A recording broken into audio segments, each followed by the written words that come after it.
ബഹുമാനപ്പെട്ട അഷ്റഫുൽ ഖൽഖ് മുഹമ്മദുർ റസൂലുള്ളാഹി സ്വല്ലല്ലാഹു അലൈഹി വസല്ലമ തങ്ങൾ ധാരാളം പ്രാവശ്യം കണ്ട സംഭവം എന്നോട് തന്നെ പറഞ്ഞതുണ്ട്. ഞാൻ പറയാറില്ല, പറയുന്ന ആൾക്കാരോട് ഇങ്ങനെ വിഷയം പറയുമ്പോൾ ചിലപ്പോൾ പറയും.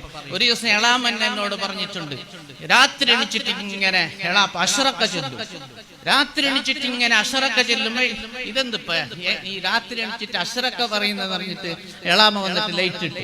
അപ്പൊ ചൂടായി, നീ എന്ത് ലൈറ്റ് ഇട്ട? ഇപ്പൊ റസൂലുള്ളാഹി സ്വല്ലല്ലാഹു അലൈഹി വസല്ലം തങ്ങൾ ഇവിടെ വന്നിട്ട് ഇങ്ങനെ ഞാൻ അഷ്റഖ ചെല്ലുമ്പോ ഇങ്ങനെ തലാട്ടിട്ട് ഇങ്ങനെ നിൽക്കുമ്പോ നീ എന്തിനാണ് ലൈറ്റ് ഇട്ട്, എന്തിനാ തടസ്സം വരുത്തിയെന്ന് ചോദിച്ചു എന്ന് എളാമ എന്നോട് പറഞ്ഞ സംഭവം, നേരിട്ട് പറഞ്ഞ സംഭവങ്ങൾ ഇങ്ങനെ എത്രയോ പ്രാവശ്യം മഹാന്മാരുമായി അഷ്റഫുൽ ഖൽഖ് സല്ലല്ലാഹു അലൈഹി തങ്ങളെയും ഔസുൽ ആദമ തങ്ങളെയും സയ്യിദ് മദനി തങ്ങളെയും കണ്ട സംഭവങ്ങളെല്ലാം, ഖാജ തങ്ങളെയും കണ്ട സംഭവങ്ങളെല്ലാം പലപ്പോഴും പറയാറുണ്ടായിരുന്നു.